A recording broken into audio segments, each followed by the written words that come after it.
வரைக்கும் நாங்கள் போன வாரத்தில் அந்த 4 யோசுவாவுக்குள்ளே தியானித்தோம்.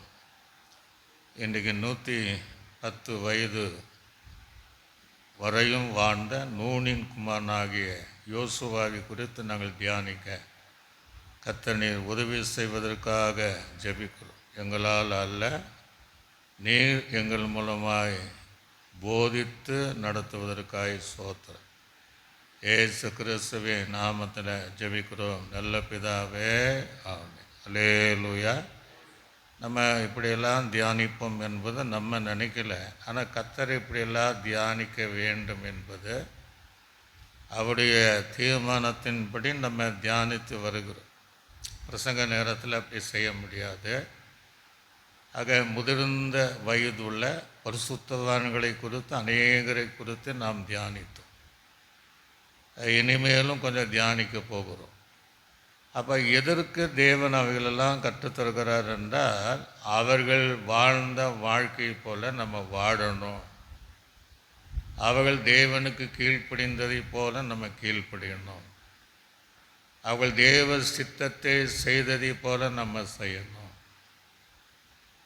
அவர்கள் சுய விருப்பம் இல்லாமல் 1-2 பேர் அதனால் ஆயுசல் குறைந்து கீழ்ப்படியனால குறைந்து அது ஆயுஸ் குறைந்து போணுச்சு இல்லையா, அதிலிருந்து நம்ம வாழ்க்கையும் நம்ம இன்னும் சரி பண்ணணும், இன்னும் நம்ம கீழ்ப்படியணும் என்பதை நாம் அறிந்து கொள்ள முடியாக தான் தேவன் வேதத்தில் இருக்கிற பரிசுத்தவான்களினுடைய அந்த வாழ்ந்த வாழ்க்கையும் அந்த முதிர்ந்த வயதையும் அல்லது அந்த பூர்ண வயதை குறித்ததான சத்தியங்களை அவர் தேவன் நமக்கு கற்றுத்தருகிறார். அல்லேலூயா.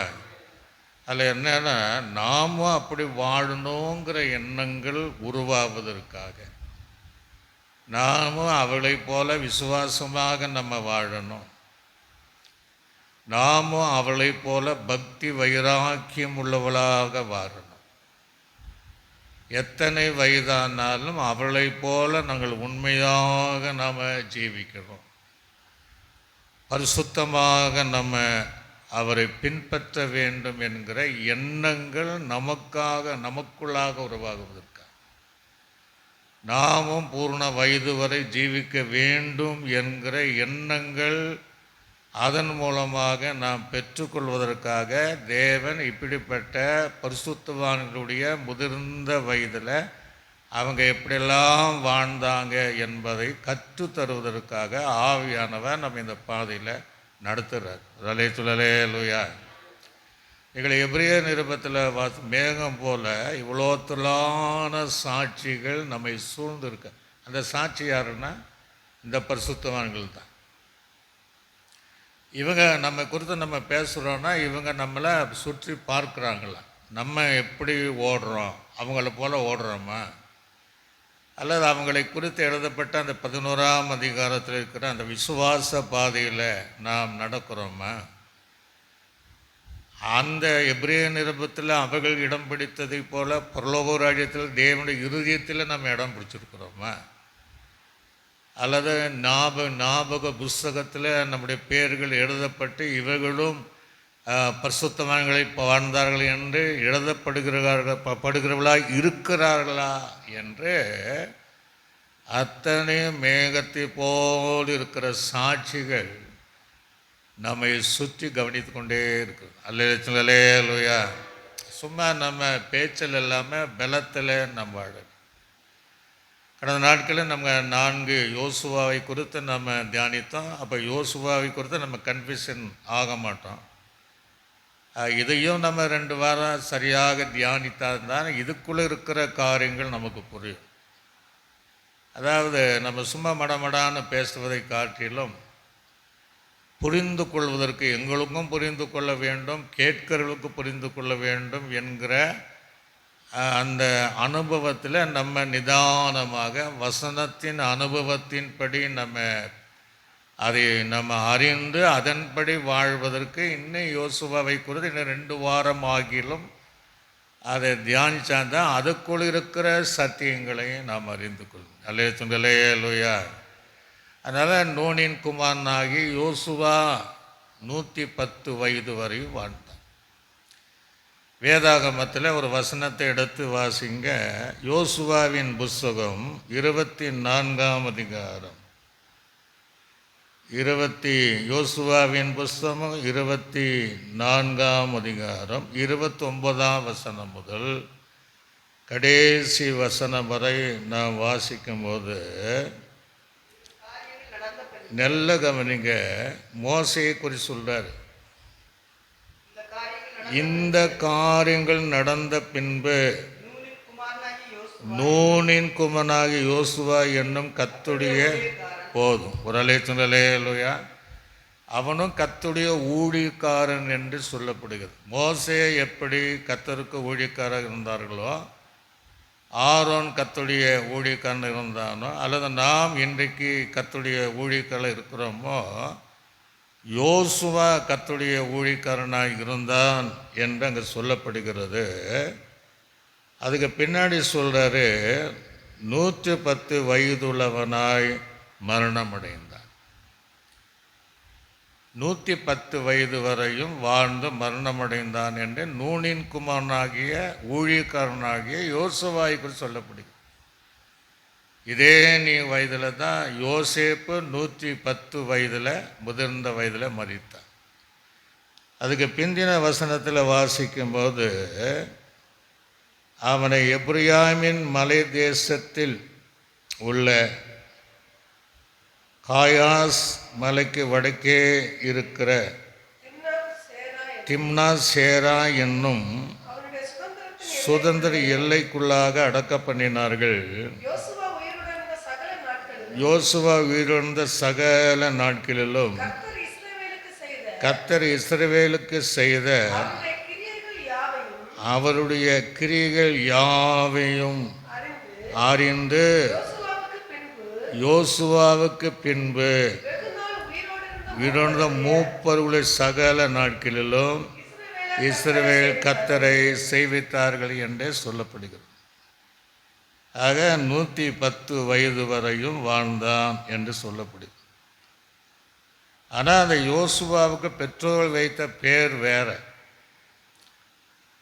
இந்த யோசுவா என்ற பெயர் வைத்தது மோசே தான் வைக்கிறான். ஒரு அலேலுயா.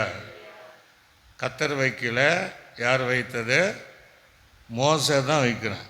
ஆனால் அதற்கு முன்பு இவனுக்கு ஒரு பேர் இருந்தது. அதை எண்ணாகமம் 13ஆம் அதிகாரம் 8ஆம் வசனத்தையும் 16ஆம் வசனத்தை வாசித்து பாருங்க. எண்ணாகமம் எபிரேய கோத்திரத்தில் மூணின் குமாரனாக ஓசேயா அப்படின்னு எழுதப்படும். 16ஆவது வசனத்தை வாசித்து பாருங்க. அதே தேசத்தில் சுற்றி பார்க்கும்படிக்கு மோசே அனுப்பின மனிதனும் நாமங்கள் இவைகளே. நூனின் குமாரனாகிய ஓசேயாவுக்கு மோசே யோசுவா என்று பெயரிட்டது. அல்லேலூயா. ஓசேயா பைபிளில் கன்ஃபியூஷன் ஆகக்கூடாது. ஒசியா என்பது தீர்க்கதரிசி. ஒத்த சொல்லி போட்டிங்கன்னா ஒசையான்னு இன்னொரு பேர் இருக்குது. இது ஓசேயா. அல்லேலூயா. இந்த பேர் யார் போட்டான்னா மோசே தான் பேர் போட்டான். இதுக்கு அர்த்தம் எல்லாம் நம்ம போன வாரம் பார்த்தாச்சு. மோசேக்கு யார் பேர் வைத்தாலுன்னா பார்வோன் குமாரத்தி. அல்லேலூயா. தாயானவள் வளர்த்த பின்பு பார்வோன் குமாரத்தில் ஒப்புக்கொண்டு அவன் ஜலத்திலிருந்து எடுக்கப்பட்டவன் என்று சொல்லி அவனுக்கு மோசே என்று பெயரிட்டாள் என்று பார்க்கும். வேதாகமத்தில் கர்த்தர் இட்ட பேர் நிறைய பேர், யோவான், அப்படியெல்லாம் நிறைய பேர் இருக்கிறதா செய்கிறாங்க. உங்களுக்கு எனக்கு எப்போ பெயரிட்டார்னா, இருக்கிறவன் தோன்றுவதற்கு முன்பாகவே அல்லது பிறப்பதற்கு முன்பாகவே அவன் பெயரிட்டு அழைக்கப்பட்டிருக்கிறார். அல்லேலூயா. ஒருவேளை நம்ம வச்ச பேராக இருக்கலாம், அல்லது தேவன் நம்மை பிறப்பதற்கு முன்பாகவே தோன்றுவதற்கு முன்பாகவே அவரே நமக்கு ஒரு பேரை வச்சு அழைத்திருக்கிறார். ஒருவேளை அதை வெளிப்பாடாக ஒருவேளை நம்ம பெற்றோர்கள் வைத்திருக்கலாம், அது வேறு பேராக வைத்திருக்கலாம். ஆனால் இங்கே தாய் தகப்பன் வைத்த பேர் ஓசேயா. ஆனால் மோசே இந்த பேரை மாற்றி யோசுவா என்று பேரை மோசை தான் வைக்கிறார். அப்போது எல்லாருக்கும் அந்த பேர் மாத்திர இந்த யோசு இவனுக்கு மாத்திரம் அந்த பேரை அந்த மோசே மாற்றி வைப்பதை நம்ம பார்க்க முடிகிறது. ஒரு அலை சொல்லலே இல்லையா? இப்போ நல்ல கவனிங்க, இந்த மோசே யோசுவாவுக்கு என்ன சொல்லுகிறான்? யாத்திரையாகமும் 17ஆம் அதிகாரம் 9ஆம் வசனத்திலிருந்து அப்படியே 12ஆம் வசனம் வரைக்கும் வாசித்து பாருங்க. யாத்திரையாகமும் 17ஆம் அதிகாரம். அப்பொழுது மோசே இப்போ யோசுவா வேற யாரும் பார்க்கல, யோசுவாவை நோக்கி நீ நமக்காக, ஏன்னா அமலேக்கிற யுத்தத்துக்கு வரேன், அதனால நமக்காக மனிதர்களை அல்லது ஜனங்களை தெரிந்து கொண்டு புறப்பட்டு அமலேக்கியரோடு யுத்தம் பண்ணுங்கிற நிறுத்துக்கு நான் பொறுப்பு பேசுவேன். இப்போ இந்த மோசே நல்ல தரிசனம் உள்ளவன், வெளிப்பாடு உள்ளவன், பார்வை உடையவன். அல்லேலூயா. 20 லட்சம் 6 லட்சம்னா 25 லட்சம் ஜனங்க எகிப்திலிருந்து வராங்க. எல்லாரையும் பார்க்குறான், ஒருத்தனும் சரி கிடையாது. காலையும் நல்லா இருந்தா, அது நம்ம முந்தின வாரத்தை அதுக்கு முந்தின வாரம் பார்த்தோம். அப்போ இந்த மோசே இந்த யோசுவாவை கவனித்திருக்கிறான். அல்லேலூயா.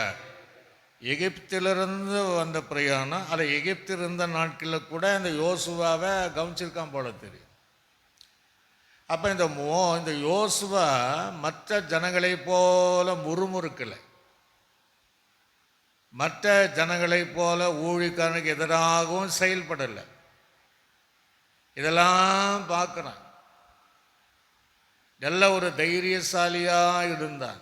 அவனுக்குள்ள ஒரு இச்சை இல்லாத ஜீவியத்தை அவன் பார்க்கிறான். அவனை பின்பற்றுகிற அனுபவத்தையும் பார்க்கிறான். தேவனை பின்பற்றுகிற அனுபவத்தையும் பார்க்கிறான்.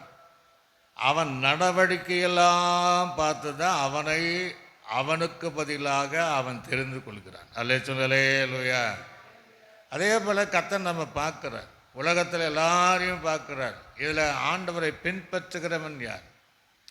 அவருக்கு உண்மையான ஊழியர்களை செய்யக்கூடியவர்கள் யார்? அந்த தகுதியானவர்கள் யார்? தேவனுக்கு பிரியமானவர்கள் யார்? அவருக்கு கீழ்ப்படிகள் யார்? அவளுக்கு பயப்படல் யார் என்று சொல்லி தேவன் நம்மை விசுவாச வாக்கியும் ஊழியத்திற்கென்று தேவன் பிரித்தெடுக்கிறார். அல்லேலூயா. இது இந்த யுத்தம் ரெவி தீமியில் நடக்கக்கூடிய ஒரு யுத்தம். பின்னாடி அந்த வசனத்தை நம்ம வாசிப்போம். இதை நான் சொல்லிட்டு நம்ம தியானிப்போம்.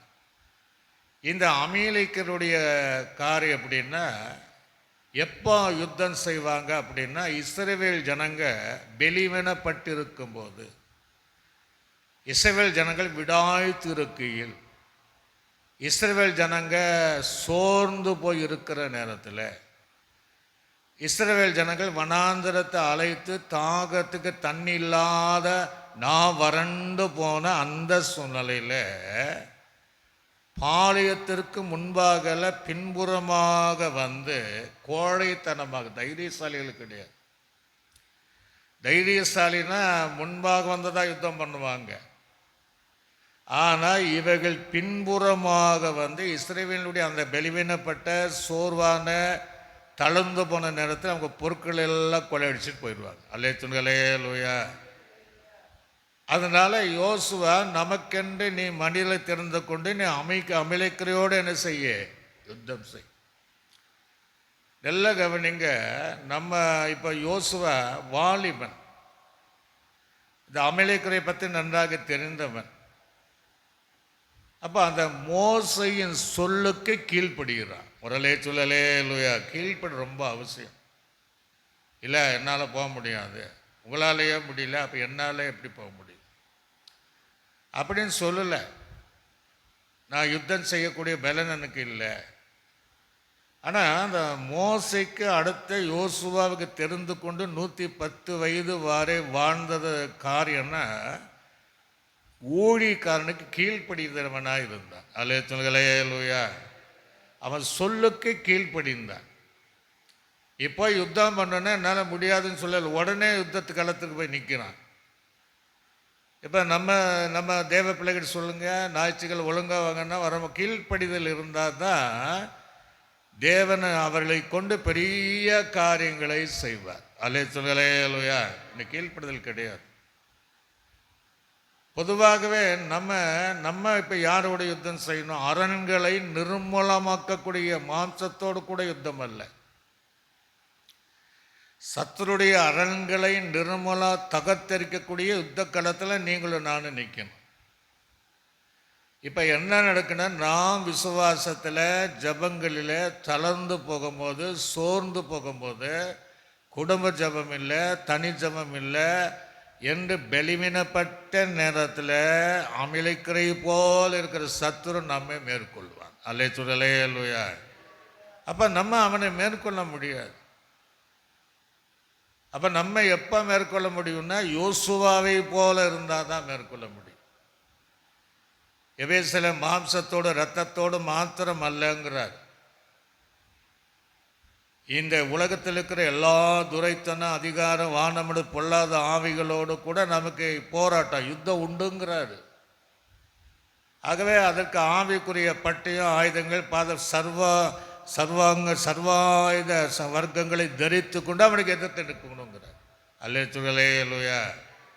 ஆனால் எப்போ வருவான்னா, நம்ம பலவீன விசுவாசத்தில் பலவீனப்படும் போது, ஆவிக்குரிய வாழ்க்கையில சோர்ந்து போகும்போது, பைபிள் இருக்கிற ஆபத்து காலத்தில் நீ சோர்ந்து போவனா ஒரு பலன் குறுகினது தான் சொல்கிறார். ஆபிரகாமுடைய விசுவாசத்தில் பலவீனம் இல்லை, நம்ம பலவீனம் இருந்தால் அவன் ஏறி அமர்ந்துடுவான். ஆகவே மோசையின் படி சொல்லுக்கு கீழ்ப்படிந்தவனாக உடனே யுத்த காலத்தை போய் நிற்கிறான். அல்லேலூயா. என்னால் முடியும் அப்படி இல்லை, ஊழியக்காரர் சொல்லியிருக்கிறாரு, தலைவர் சொல்லியிருக்கிறாரு, நான் அந்த யுத்த காலத்துக்கு போகிறேன் அப்படின்ட்டு போகிறேன். வாசித்து பாருங்க, அந்த இடத்துல சீக்கிரமாக வாசிங்க. நீ நமக்காக மனிதர்களை தெரிந்து கொண்டு புறப்பட்டு அமலேக்கரோட யுத்தம் பண்ணு. நாளைக்கு நான் என்ன செய்கிறேன்? நான் சும்மா இருக்க மாட்டேன். நான் மலை உச்சியில் தேவனுடைய கோலை என் கையில பிடித்து கொண்டு நிற்பேன் என்று சொன்னான். மோசே சப்போர்ட் பண்ணுறான். எப்படி சப்போர்ட் பண்ணுறான்? தன் கைகளை உயர்த்தி, அந்த கோல் மோசையின் கோல் இப்போ அல்ல, அது தேவனுடைய கோல். அல்லேலூயா. அது என்ன கோல்னா? வெற்றியின் கோல், அது ஜெயத்தின் கோல். நான் மலை உச்சியிலே உனக்காக, நீ அதை மேற்கொள்வதற்காக, நீ அமலேக்கரை ஜெயம் எடுப்பதற்காக நான் மலை உச்சியில் போய் என் கைகளை நான் உயர்த்தி தேவனுடைய கோலை உயர்த்துவேன். அல்லேலூயா. அப்போ நீ எங்கள் அமலேக்கரை மேற்கொள்வாய், நான் உனக்கு சப்போர்ட். அவன் ஜபத்தில் தாங்குறான். நாம் இந்த உலகத்தில் நம்ம யுத்தம் செய்வதற்கு பிதாவுடைய வலது பசத்தில் இருக்கிற நம்முடைய ஆண்டவராக இயேசு நமக்காக பரிந்து பேசி கொண்டிருக்கிறார். அல்லேலூயா. அவருக்கு தெரியும் அவருடைய ஜபத்தினால். அதே விசுவாசிகளானால் ஊழியர்களும் என்ன செய்கிறாங்க? அவங்க ஆவிக்குரிய வாழ்க்கையில் யுத்தம் செய்து ஜெயம் எடுப்பதற்காக ஊழியர்களும் நம்ம ஜெபம் பண்ணிட்டு தான் இருக்கோம். நம்ம உபவாச நேரமெல்லாம் பேர்களை சொல்லி ஜெபம் பண்ணுறோம், தனி ஜபத்தில் பண்ணுறோன்னா அவர்கள் மேற்கொண்டு ஜெயம் எடுப்பதற்காக அதை தேவன் நமக்கு பாரமாய் கொடுத்துருக்கிறார். ரோமரில் பார்த்தீங்கன்னா பரிசுத்தாவியானவர் நம்முடைய பலவீனங்களோடு கூட அந்த சூழ்நிலை நம்ம எப்படி பண்ணோன்னு தெரியலன்னா, அவை எண்ணிலடங்காத பெருமச்சோடு கூட நமக்காக வாக்குத்தத்தம் பண்ணி ஜெபம் பண்ண ஆயத்தமாக இருக்கிறார். அல்லேலூயா. ஆக நம்ம தைரியமாக யுத்த காலத்தில் நின்று தேவனுக்காக முழங்கால் யுத்தங்கள் நின்று ஜபத்தில் நின்று அரண்களை நிர்மலமாக்கக்கூடிய சத்துருடைய ராஜ்யங்கள் அழித்து தேவராஜ்யத்தை கட்டுவதற்காக தேவன் நம்ம அழைத்து. இப்போ மோசே யோசுவா போகிறேன், அந்த வாசித்த வசனத்துக்கு பின்ன வாசிங்க பார்ப்போம். பார்த்தீங்களா? சொன்னபடியே செய்கிறான். இன்னைக்கு யார் அப்படி செய்கிறான்? நம்ம சொல்வது ஒன்று, அவங்க செய்வது ஒன்றா இருக்கும். கர்த்தர் சொன்னது ஒன்று, ஜனங்கள் செய்வதாக ஒன்று இருக்கு. உபவாச கூடத்துக்கு சும்மா இருக்கிற வாங்கின எப்படி வர்றாங்க? அப்போ சொன்னதை செய்வதில்லை. வேத தியானத்திற்கு நம்ம வந்திருக்கிறோம். நிறைய பேர் என்ன செய்யல, சொன்னதை செய்வதில்லைன்னு அர்த்தம்.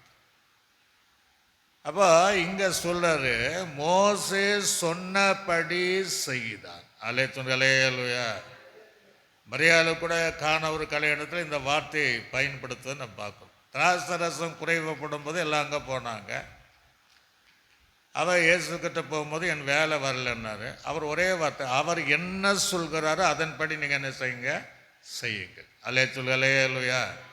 அப்போ தேவன் எதை சொன்னாரோ அதை செய்தால் தான் அற்புதம் நடக்கும், ஜெயத்தை பெற்றுக்கொள்ள முடியும். ஆக ஊழியர்கள் ஆவிக்குரிய விஷயத்தில் மாத்திரம்தான், தப்பான விஷயத்தில் அல்ல.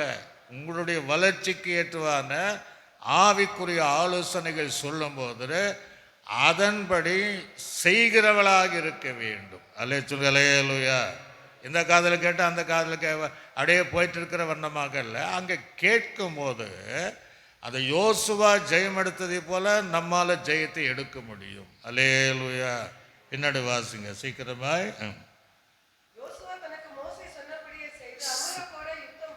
யுத்தம் பண்ணினா மோசையும் ஆரோனும் ஊர் என்பவனும் மலை உச்சியில ஏறினார்கள். மோசே தன் கைகளிலே கையை ஏறெடுத்துக்கு இஸ்ரவேலர், அதாவது யோசுவா தலைமையில் போன சனங்க அமலேக்கரையை மேற்கொண்டார்கள். தாழ விடுகையில் அமலேக்கியர் மேற்கொண்ட. எவ்வளவு வித்தியாசம் பார்த்தீங்களா? சில நேரங்களில் நம்ம இந்த கையை உயர்த்தி நம்ம ஆராதிக்க சொல்லுவோம். சில கையை உயர்த்துவது என்பது நேராக இப்படி உயர்த்துவது தான் கை உயர்த்தி ஆராதிக்கும், அறகுறையே கிடையாது. அந்த கையை உயர்த்தும் போது நம்ம சாதாரண மோசையினுடைய கை உயர்த்தினால் யோசுவா அவன் தலைமையில் அமலேக்கிற ஜெயம் எடுக்கிறாங்க. அல்லேலூயா. கையை உயர்த்தி ஆராதிக்கணும். சில நீங்கள் கவனித்து பாருங்கன்னா அந்த பாம்பு படம் எடுத்த மாதிரியே இப்படி காட்டுவாங்க. பாஸ்டர் ரொம்ப ஜாக்கிரதையாக இருங்க, நாங்கள் சாதாரண ஆள் கிடையாது. சில டீமில் சில இடத்துல இந்த வர்ஷிப் சென்டரில் நீங்கள் பார்த்தீங்கன்னா சிலரை பார்த்தீங்கன்னா டாட்டா காட்டு மாதிரியே காட்டுவாங்க. ஆக உண்மையான தேவ பிள்ளைகள் ஊழியர்கள் கைகளை உயர்த்தி ஆராதிக்கும் போது இந்த பூமியில் மேற்கொள்ள வேண்டிய அத்தனை காரியத்தையும் மேற்கொள்ள முடியும். அல்லேலூயா. நம்ம கைகள் குறுக குறுக குறுக குறுக சத்துரு நம்ம மேற்கொண்டு விடுவோம். அதான் சில பலவீனங்கள் வருகிறது, போராட்டம் வருகிற நம்ம எவ்வளோ சொல்லி பார்த்தாச்சு. ஆக பலர் அந்த 1-2 பேர் தான் அப்படியே கைகளை நேராக உயர்த்தி, அந்த உயர்த்தும் போது என்ன நடக்குதுன்னா நம்ம எல்லாவற்றிலும் ஜெயம் முடிக்கும். அல்லேலூயா. அதற்காக தான் நம்ம அழைக்கப்பட்டிருக்கு. இப்போ மோசையினுடைய கைகள் தளரும் போது அமலேக்கியர்கள் இவனை இந்த இஸ்ரவேலில் மேற்கொள்கிறாங்க. அப்போ நம்ம கைகள் தளரும் போது, தேவனை உயர்த்தாத போது நமக்கு பல பலவீனங்களும் பல பிரச்சனைகள் நம்மை மேற்கொள்கிறது. ஆக இதிலிருந்து ஜெயம் எடுக்கும்படி அந்த மோசையினுடைய கைகள் உயர்த்தினதை போல உயர்த்தும் போது யோசுவா அமேல் ஜெயம் எடுத்ததை போல நம்ம ஜெயம் எடுக்க முடியும். அல்லேலூயா. சத்தமா சொல்லுங்களேலூயா. நீங்களும் நானும் ஜெய கிறிஸ்துவுக்கு பிறந்தவர்கள். அப்போ நம்மளும் ஜெயம் எடுக்கணும். அவர் பேர் ஜெய கிறிஸ்து தான். அதுக்கு பின்னாடி வாசிங்க சீக்கிரமா. அசந்து போயிற்று. அப்போது அவர் சப்போர்ட் பண்ணுறாங்க. ஒரு ஊழிக்காரனை சோர்ந்து போகும்போது, ஊழிக்காரனை சோர்ந்து என்ன நடக்குது சபையில்ங்கிறத, ஊழிக்காரனை சோர்வதற்கு ஆறுன்னு சப்போர்ட் பண்ணுறாங்க. விசுவாசிகள் ஜெபத்தில் என்ன செய்யணும்? ஊழியர்கள் சிறப்பாக இருப்பதற்கு ஊழியர்கள் ஆரோன் ஊரையில் போல உபவாசத்திலும் ஜபங்களில் ஊழியக்காரனுக்காக குடும்ப ஜபங்களில் ஜபத்தில் தாங்க வேண்டும். அல்லேலூயா. இப்போ அது வாசிங்க. அவர் ஒரு அப்போ எப்படி தான் நின்று இருக்க, நின்று உயர்த்தி இருக்கிறான். யுத்தம் என்பது ஒரு நிமிஷத்தில் முடியக்கூடிய யுத்தமா? பல மணி நேரங்கள் யுத்தம் நடக்கும். ஆக அந்த யுத்தங்கள் முடிகிற வரையும் மோசம் நின்றுட்டே இருக்கிற. இப்போ அசிரியானல்ல உட்காண்டா அதுக்கு ஒரு கல்லை வச்சு, அது ஆவிக்குற கல் என்பதை இயேசுன்னு வச்சுடுங்க. அதில் உட்காந்து இவங்க 2 பேர் என்ன பண்ணாங்க? மோசனுடைய 2 கைகளை தாங்கினார்கள். அல்லே சொல்லலே அல்லையா? அப்படி ஊழியக்காரனை தாங்கணும். தாங்கும் போது நம்ம வாழ்க்கையில் ஜெயத்தை தேவன் தருவார். வாசிங்க. இவ்விதமாய் அவருடைய கைகள்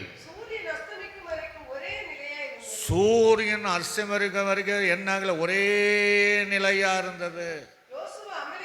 நம்ம அப்படி ஆராதிக்க நம்ம யாரையும் பார்க்க முடியும். ஊழியக்காலம் ஒரே நிலையில இருந்துச்சு. அப்படி உயர்த்தின கைகள் அப்படியே எது வரையா? சூரியன் அஸ்தமிக்கிற வரையும் அவன் கைகளை உயர்த்திட்டே இருந்துச்சு. ஆக கைகளை நம்ம வீட்டு தனி ஜபத்தில் கூட அப்படியே என்ன செய்யணும்? உயர்த்தி தேவனை ஜெபிக்க பழகணும். அப்போ ஆராதனை நேரத்தில் ஒரே ஸ்டாண்டர்டாக, இப்போ சிலருக்கு அந்த தளர்ந்து போனால் மீண்டும் உயர்த்தி தேவனை ஆராதிக்க சூரியன் அஸ்தமிக்கிற வரையும் இருந்ததுனால யோசுவாவுக்கு அந்த யுத்தம் லகுவாக இருந்தது. அலையா? இப்போ வாசிங்க. ஜனங்களையும் பட்டய கரைக்கினால முறியடித்தான். பின்பு கர்த்தர் மோசையை நோக்கி, நீ நினைவு கூறும் பொருட்டு நீ இதெல்லாம் எழுதணும், புஸ்தகத்தில் எழுதி யோசுவாவுக்கு செவி கேட்கும்படி வாசி. ஆமலேக்கு வானத்தின் கீழெங்கும் இராதபடிக்கு நாச பண்ணுவேன். அல்லேலூயா. அதுக்கு பின்பு பல காரியங்களை நம்ம பார்க்க முடியும். அதனால சொல்லு, அவன் செவி கேட்க சொல்லு. அவன் மூலமாக இந்த அமெரிக்கர் பூமியில் இராதபடி நான் அவர்களை நாச பண்ண வேண்டாம். அவனுக்குள்ள ஒரு ஆவியின் ஏவுதலை, தேவன் திட்டத்தை நீ அவன் காது கேட்க, எல்லா ஜனங்க காது கேட்க, அவன் காது கேட்கனா அவன் செய்வான். அல்லேலூயா.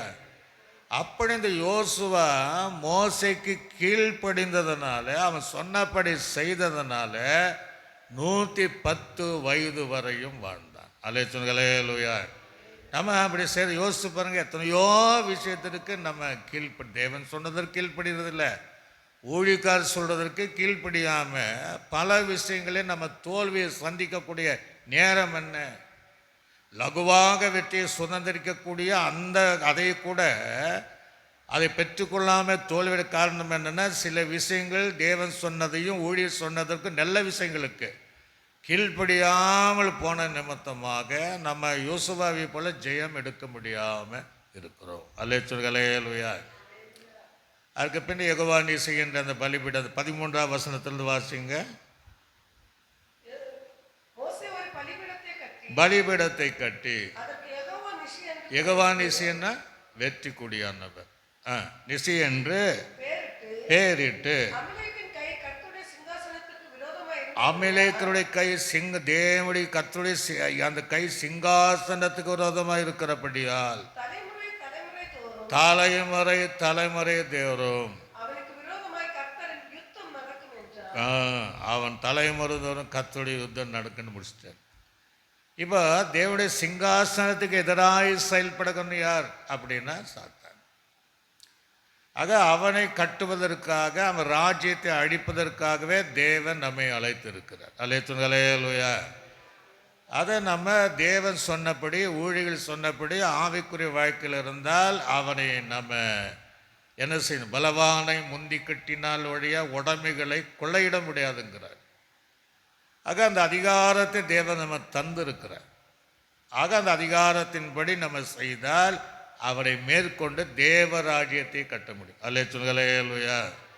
அப்படின்னு கர்த்தர் சொல்லக்கூடிய காரியத்தை நாம் பார்க்க முடிகிறது. இனி ஆதியாகமம் 36ஆம் அதிகாரம் 12ஆம் வசனம். இந்த அமலேக்கர் யார் என்று பாருங்க. 36ஆம் அதிகாரம் 12ஆம் வசனம்.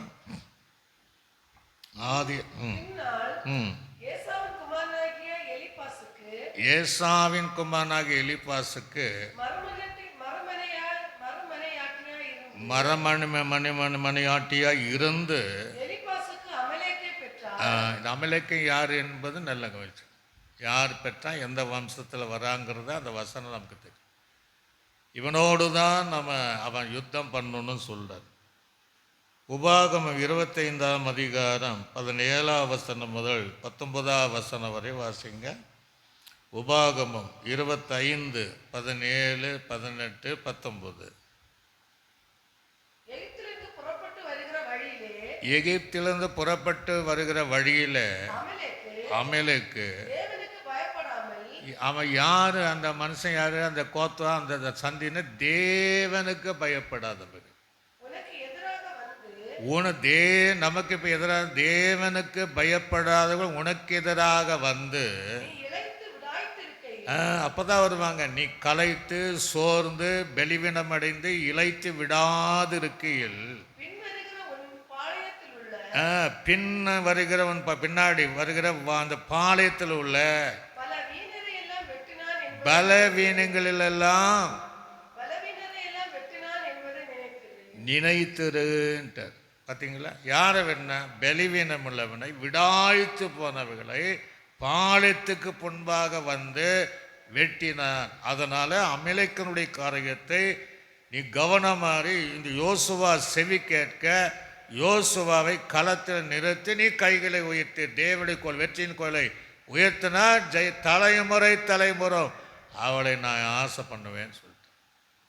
ஆக நம்முடைய ஜீவிதத்திலும் ஆண்டவர் சொல்லுக்கும் ஊழியருடைய சொன்னதை செய்வதற்கும் செய்யும் போது நமக்கு அந்த ஜெயத்தை தேவன் தருவார். அலேலுயா. ஆக நமக்கு அந்த பலவீனம் வரும்போது தான் அவன் எதிராளி நம்ம மேலே ஏறும். அந்த விஷயத்தில் நம்ம ஜாக்கிரதையாக இருக்கணும். அடுத்து நீங்கள் பார்த்தீங்கன்னா மோசே தேவ பர்வதத்தில் ஏறும்போது என்ன செய்தான்? யாத்திரையாகமம் 24ஆம் அதிகாரம் அங்கே 12ஆம் வசனத்தையும் 13ஆவது வசனத்தை வாசிங்க. அப்பொழுது கர்த்தர் மோசையை நோக்கி, அவன் மாத்திரம்தான் போகணும், நீ மலையின் இடத்தை மறைத்து என்னிடத்தில் ஏறி வந்து அங்கே இருண்டர், நான் உன்னை கற்பலைகளையும் உபதேசிப்பதற்கு நான் எழுதின நியாய பிரமாணத்தையும் கொடுப்பேன் என்றார். மோசே யார் கூட போனா? யோசுவாவோடு எழுந்து போனான். ஏறி போகையில் மூப்பரை பார்க்க அந்த ஏற போறான். மூப்பரை நோக்கி, நாங்கள் உங்களிடத்தில் திரும்பி வர மட்டும் நாங்கள் விட்டு போன இடத்துல எங்களுக்காக நீங்கள் காத்திருங்கள். போதும். இப்போ வாரம் ஊர் நடத்துவான்னு சொல்லிட்டார். இப்போ நல்ல இந்த இடத்துல ஒரு காரியத்தை மோசைய சொன்னார், நீ மாத்திரம் என்ன செய்ய, ஏறி வந்தார். ஆனால் கூட யாரை கூட்டிகிட்டு போனார்? யோசுவா கூப்பிட்டு போனார். யோசுவா மோசையோடு இருந்தானா? இல்லை. இந்த மூப்பர்கள் எல்லாம் அந்த பாளையத்தில் அந்த இருக்கிறாங்களே அந்த இடத்துல இருக்கிறாங்க. நீங்கள் இங்கேயே இருக்கணும், நாங்கள் வர மட்டும்னு ஒரு இடத்துல விட்டாங்க. அப்போது அந்த மோசே கிட்டத்தட்ட 40 நாட்கள் அங்கே இருக்கிறாங்க. அங்கே தேவ மகிமையை பார்க்குறாங்க.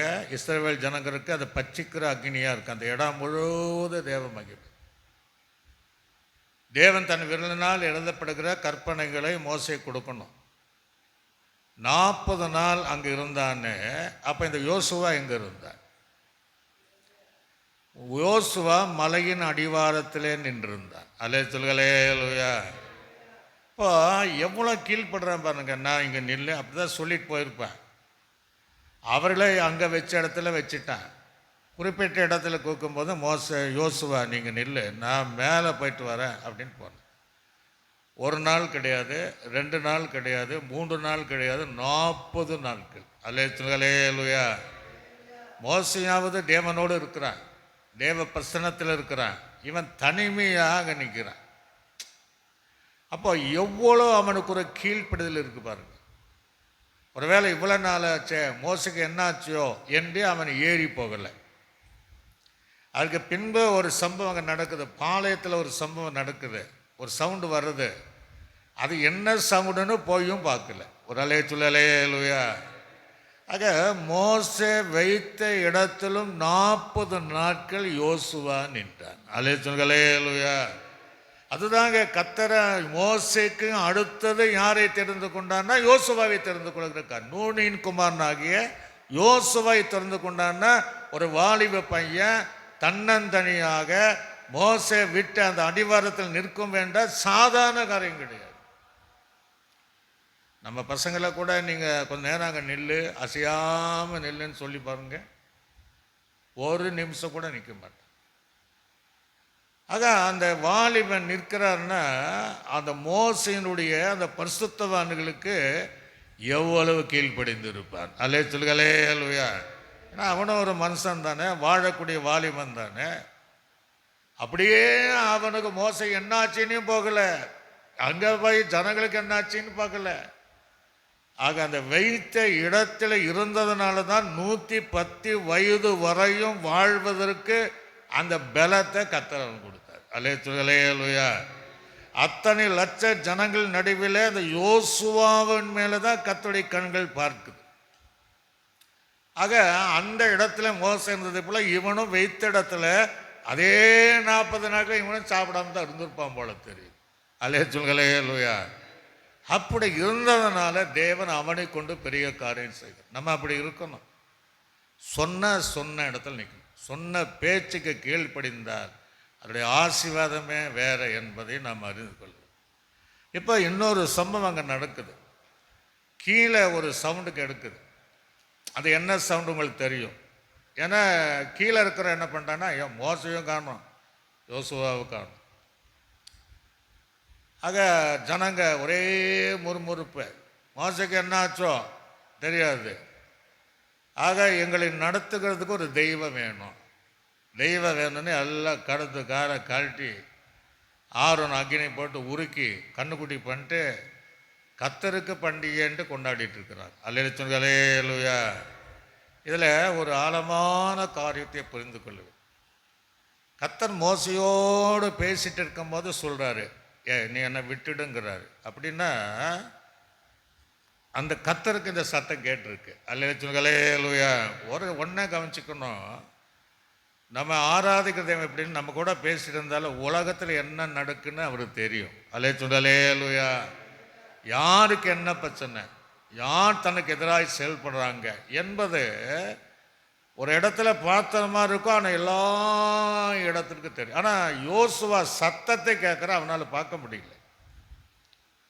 ஆனால் கர்த்தர் அதை பார்க்கிறார். கீழே என்ன நடக்குன்னு தெரிஞ்சு மோசை கூட அவனால் பார்க்க முடியல.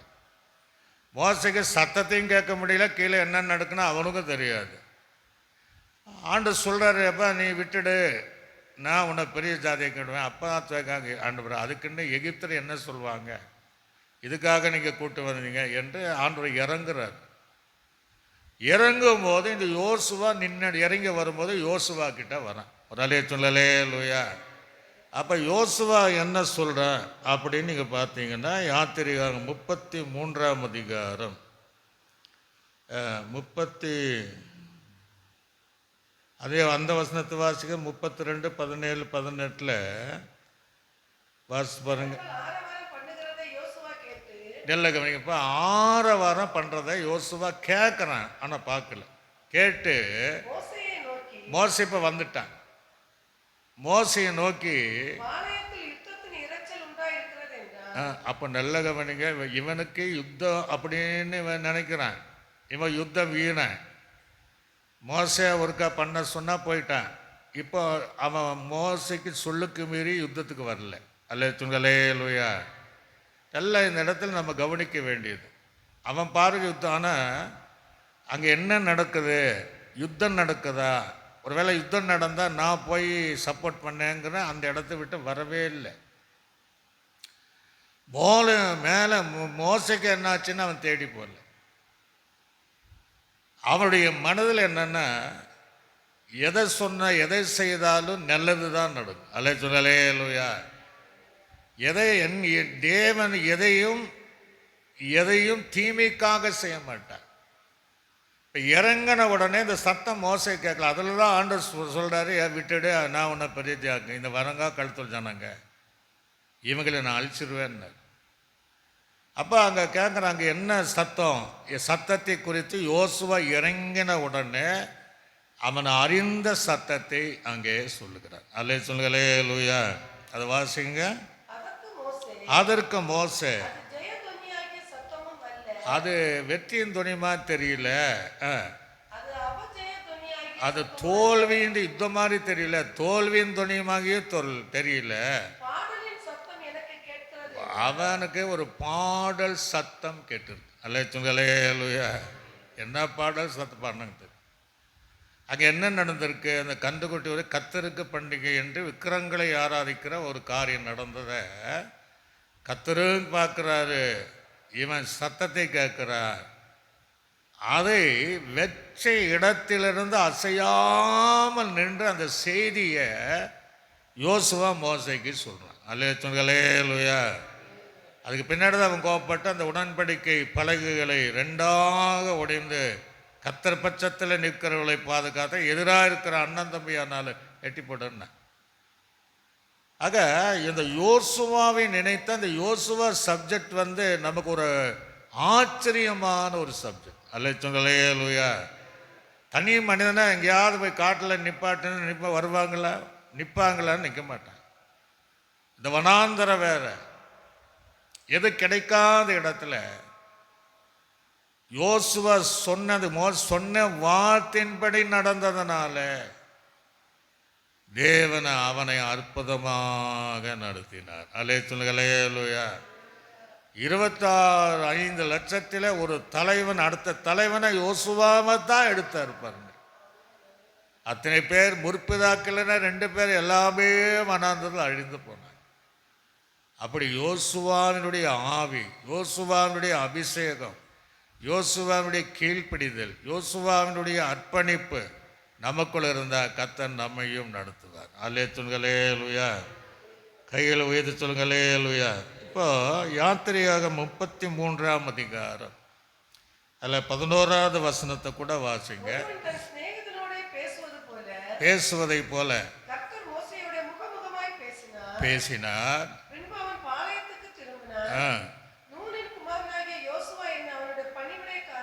யோசுவா என்கிற பணிவிடைக்காரனாகிய யோசுவா வாலிபன்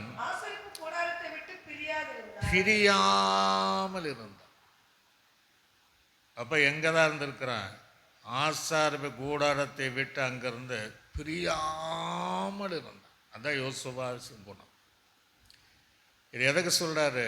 சபையை விட்டு பிரியாம, தேவனை விட்டு, தேவ சமூகத்தை விட்டு பிரியாம இருக்க வேண்டும் என்று கற்று தருகிற ஒரு சத்தியம். அல்லே சொல்லலே லூயா.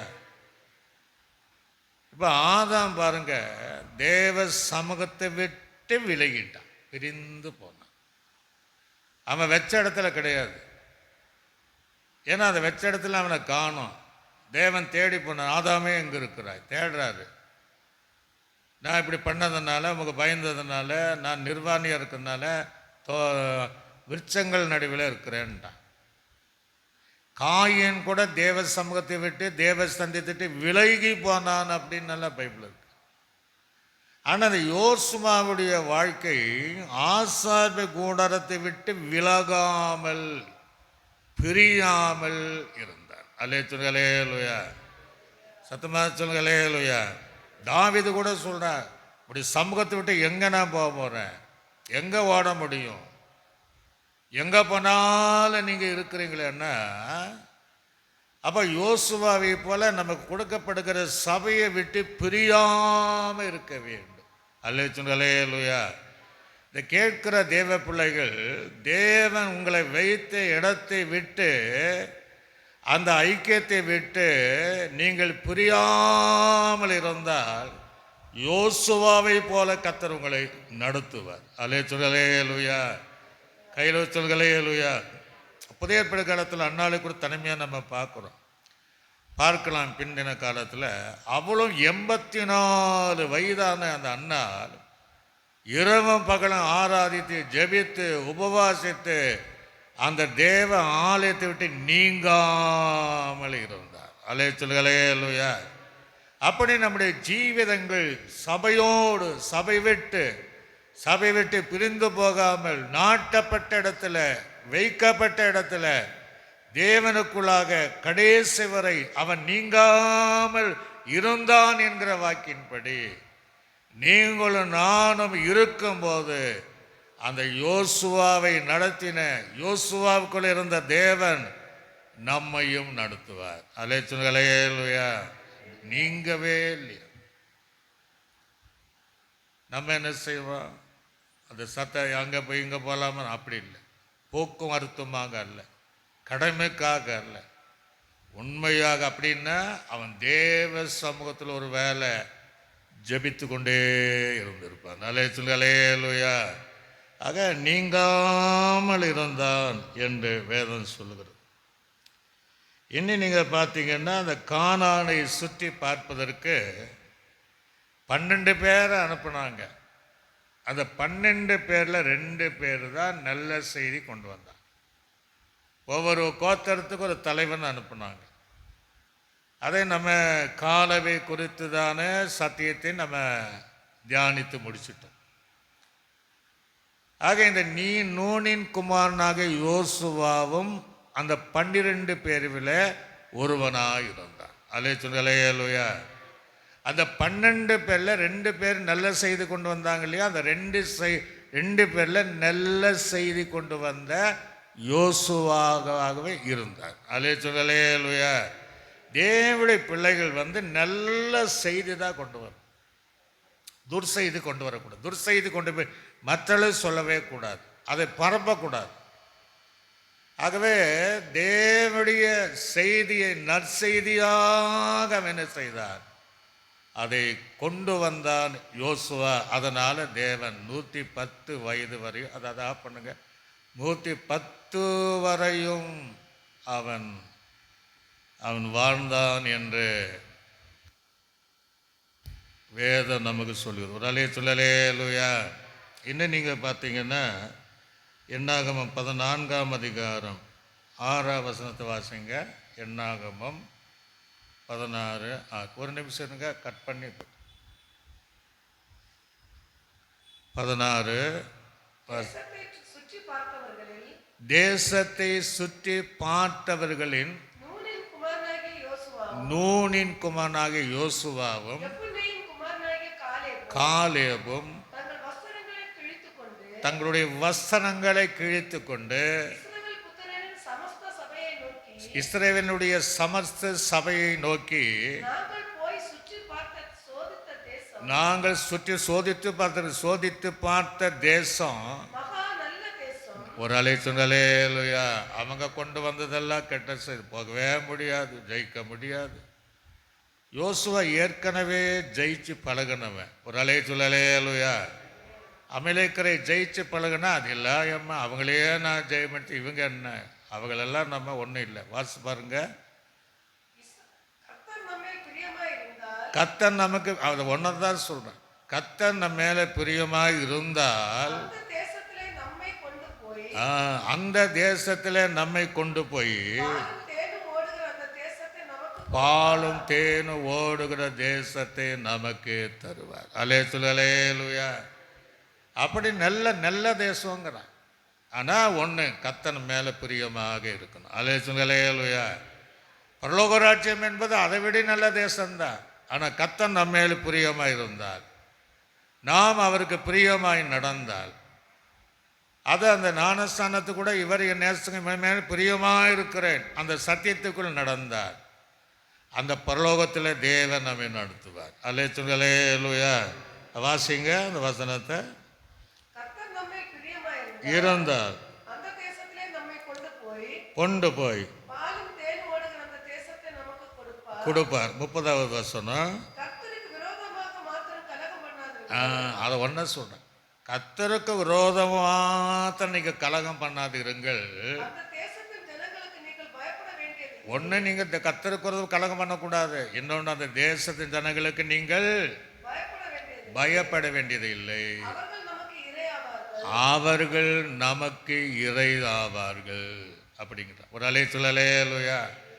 ஆனால் ஒன்று, நீங்கள் கத்தருக்கு விரோதமாக மாத்திரம் முற்பிதாக்களை போல நீங்கள் எழும்பிடாதீங்க.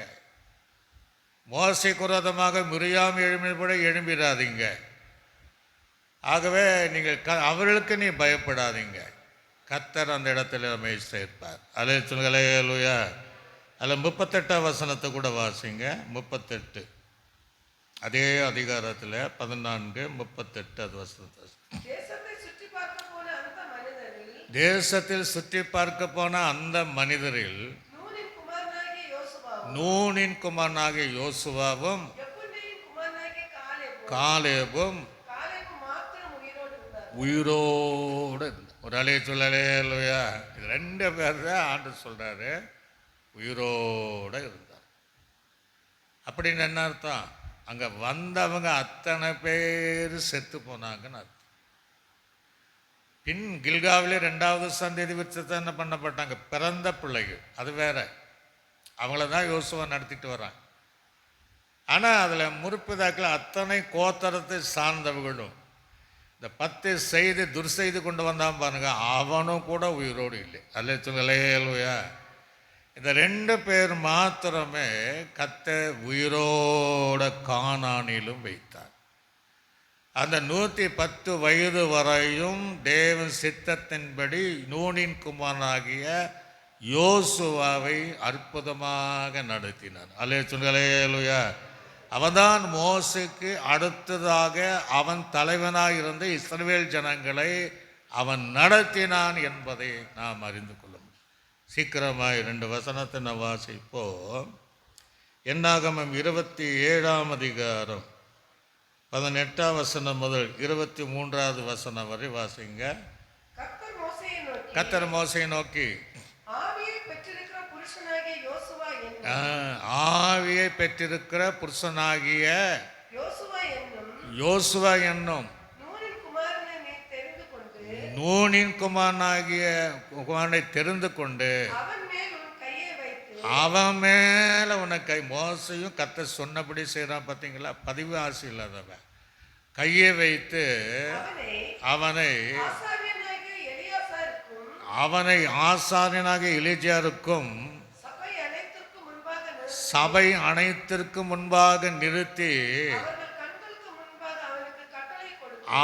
அவர்கள் கண்களுக்கு முன்பாக அவனுக்கு கட்டளை கொடுத்து, இஸ்ரவேல் புத்திர சபையார் எல்லாரும் இப்ப நல்ல அவனுக்கு கீழ்ப்படியும் பொருட்டு உன் கணத்துல கொஞ்சம் அவனுக்கு கொடு. அல்லேலூயா. எவ்வளோ அங்கே ஒரு ரகசியம் இருக்கு பாருங்க. யோசுவா தேவனுக்கு கீழ்ப்படிந்தான், மோசே கீழ்ப்படிந்தான். இப்போ எப்படி கொண்டு வர்றாருன்னா, இந்த இஸ்ரவேல் ஜனங்க யோசுவாவுக்கு கீழ்ப்படி. அல்லேலூயா. இவன் முதலாவது கீழ்ப்படிந்ததுனால இவனுக்குள்ள ஒரு தலைவன் போஸ்டை கொண்டு வந்துட்டு மற்ற ஜனங்க இப்போ யாருக்கு தான் கீழ்ப்படியணும்? யோசுவாவுக்கு கீழ்ப்படியணும். இனி யோசுவா சொன்னபடித்தான் நடக்கணும். மூப்பர்களானாலும் சபையாரானாலும் மோசே எவ்வளோ விட்டு கொடுக்குறான் பாருங்க. அவனும் கர்த்தரை எதை செய்கிறாரோ அதை அதன்படி செய்கிறான். அப்போ அவனுக்குள்ள கீழ்ப்படியுமே இருந்ததுனால தான் அந்த ஜனங்க எல்லாரும் யோசுவா கீழ்ப்படிந்து கானான் வரை நடத்துவதற்கு அந்த கீழ்ப்படிதல் உள்ள ஜனங்களாக இருந்தாங்க. அல்லேலூயா.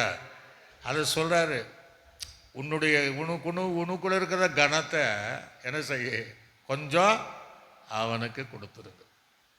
நம்ம கொடுப்போமா? கொடுக்க மாட்டான். ஆனால் அவன் பாருங்க தனக்குள்ள இருக்கிற கணத்தை யோசுவாவுக்கு கொடுத்தார். அல்லேலூயா. பைபிள் சொல்லுதில் என்னை கனப்படுத்துவதை நான் என்ன செய்வேன்? கனப்படுத்துவேன். என்னை கனிவீனப்படுத்துவதை நான் என்ன செய்வேன்? கனிவீனப்படுத்துவேன். யார்கிட்ட சொன்னார்? சாமுவேல்கிட்ட சொல்கிறார். அவனை கனிவீனப்படுத்தின அதை சொல்கிறேன். உன்னை கனப்படுத்துகிறாங்கன்னா என்னை கனப்படுத்துகிறாங்க, உன்னை கனிமைப்படுத்துறேன்னா என்னை கனிவீனப்படுத்துகிறாங்க.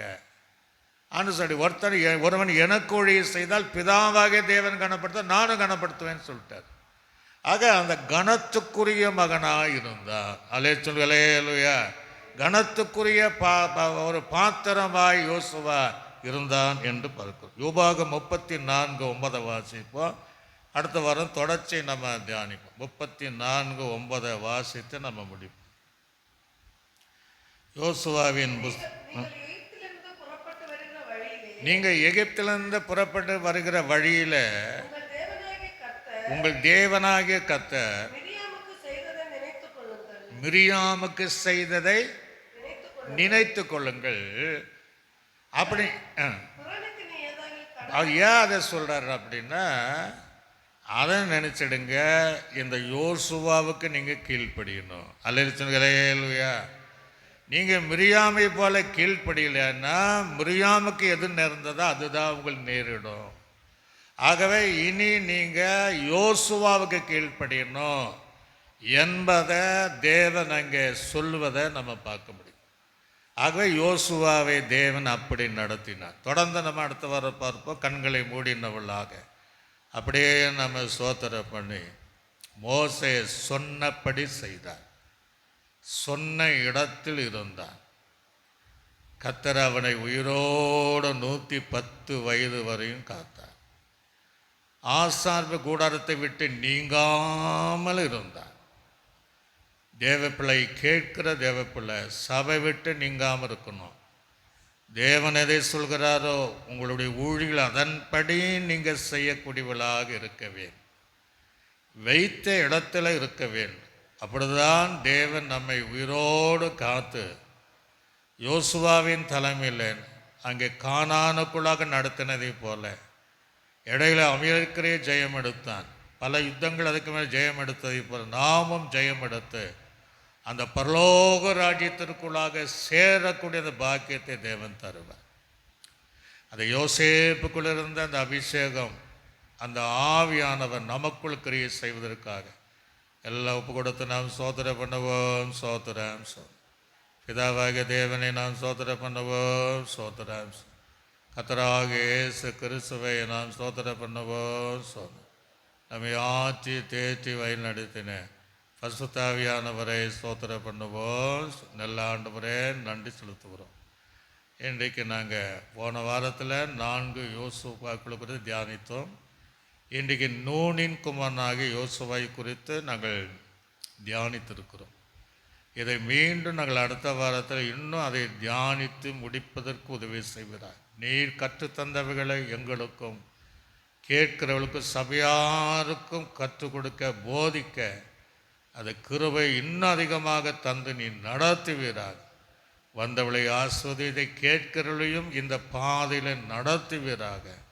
இயேசுவின் நாமத்தில் நல்ல பிதாவே ஆமென். ஆத்துமாவே கர்த்தரை என் முழு உள்ளமேடு பசுத்த நாமத்தை என் ஆத்துமாவே கர்த்தரை கர்த்தர் செய்த சகல புகழ் மறவாதே ஆமென். கர்த்தராகிய கிருபையும் பிதாவாகிய தேவனுடைய அன்பும் பரிசுத்தாவினுடைய அன்பின் ஐக்கியமும் சந்தோஷ சமாதானம் நம் அனைவரோடும் சகல பரிசுத்தங்களோடும் ஆண்டவராக இயேசு கிறிஸ்து வரையும் சதா காலம் என்று நம்மோட இருப்பதாக ஆமென். அல்லேலூயா அல்லேலூயா அல்லேலூயா. கர்த்தர் உங்களை யாவரையும் ஆசீர்வதிப்பார்.